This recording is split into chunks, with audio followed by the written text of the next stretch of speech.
que longo se fai este paseo ata aquí. Eu viñame dicindo, dereito, dereito, como a Gary Cooper, pero... Ben, boas noites, perdón que me presente.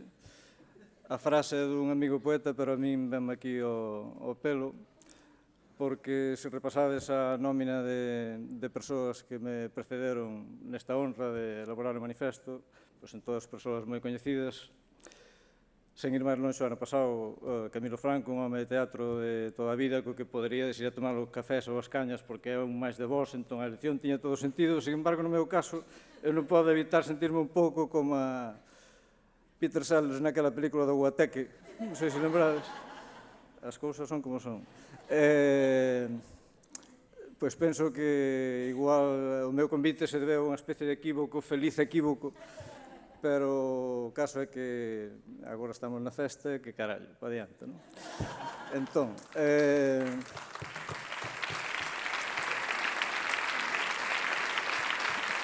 a min tamén me gustaría saudar a Televisión de Galicia, a audiencia da Televisión de Galicia, que nos estará vendo con a decalaxe de 3 horas, e se vos preguntabades por qué, eu teño unha teoría. Teño a teoría de que eles dixeron, pois, a xente da farándula, da bohemia, o que lle vai é unha hora golfa. Entón, pois, aí ven eso, ou senón, se me diredes vos cal é o motivo, non? Seguramente haberá moita xente que nos estea vendo mesmo desde a cama.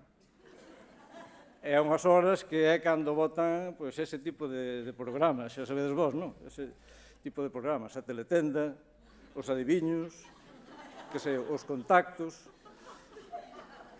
Que quere dicir isto? Quere dicir que a competencia é moi forte. É o que quero dicir, a competencia é moi forte. E hai que facelo ben, hai que facelo moi ben.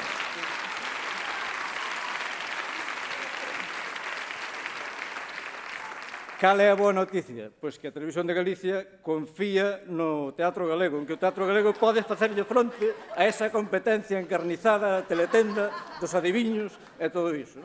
Esa confianza, pois hai que agradecerlle. Eu, para agradecerlle, pois teño aquí un manifesto e estou disposto a lelo.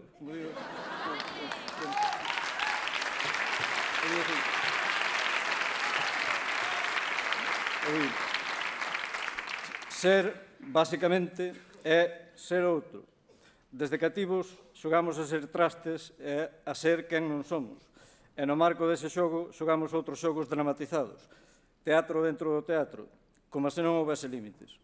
Xogamos despois a construir o personaxe en escenas de familia, de amor, de revolta, de desamor.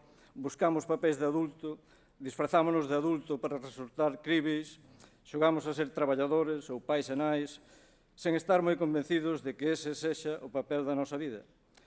Dicimos que a vida en parella é teatro, que a oficina é teatro, que unha boda, un xuízo, un discurso ou un funeral son teatro. Preguntámonos que facemos aquí e afirmamos que toda a vida é teatro. Quen lle dera? Ou quen le diera, como me citaron unha vez hai uns días a min. A vida non pasa dos ensaios. Só o teatro é teatro. No teatro non se perde o norte. Na vida, quen máis quen menos, cae no erro de tomarse en serio. E cando alguén se toma en serio, os demais, lóxicamente, tómano a broma. Daquela, o serio radicalízase e tenta prohibir as bromas. E para non caer no ridículo de prohibir únicamente as que lle fan a él ou ela, prohíbeas todas, a ver se así non se nota. No escenario máis extremo, nas dictaduras e as teocracias, prohíbese non só a escola, senón bailar e cantar, disfrazarse, a risa pública, a festa, a caricatura e, por suposto, o teatro inteiro.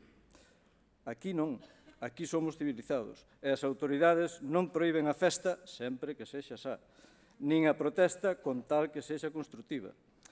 Non se leva a ninguén ao cárcere por protestar, simplemente se lle mete unha multa de cabalo para que a próxima vez o pense 2 veces antes de dar un couce. Da mesma maneira, non se persegue o teatro. Só se adormece ninguneando cada iniciativa, menosprezando as compañías, racaneando as salas, arrombando nas programacións culturais, desecando os orzamentos para a formación e o teatro público, subindo impostos para que o prezo actúe de barreira, renunciando á promoción. Ao teatro non hai que cortarlle os pés. Abonda con darlle patadiñas nas canelas e regalarlle as de chumbo para que non voe. Obrigar a que cada representación se convirta nunha epopea de actores e actrices que ao tempo deben ser directores, produtores, representantes, iluminadores, músicos, transportistas. Despois din que a xente do teatro anda espídica. Non anda espídica, está traballando. Teñen que ser maquilladores, escenógrafos, xastres, cobradores e, por suposto, ter un traballo aparte que os manteña. O obxectivo é impedir que o espectáculo se normaliza e poida converterse en medio de vida digno, atraente e non desilusionante para quen se apaixone por el. E son sistemáticos. A mesma mediciña aplícanllela á literatura, aos medios, mesmo á música, se é en galego. Porque a nai de todos os obxectivos é conter a lingua galega como emblema da nosa cultura. Os serios non teñen nada contra o polvo á feira, a praia da Lanzada, o pórtico da Gloria ou o Albariño de Cambados. Son os primeiros en chorar cando escoitan unha gaita. O que non aturan é a diferenza da lingua. De maneira que a representación de Galiza prefiren deixala en mans de Enrique Iglesias, David Meca ou Marina Castaño.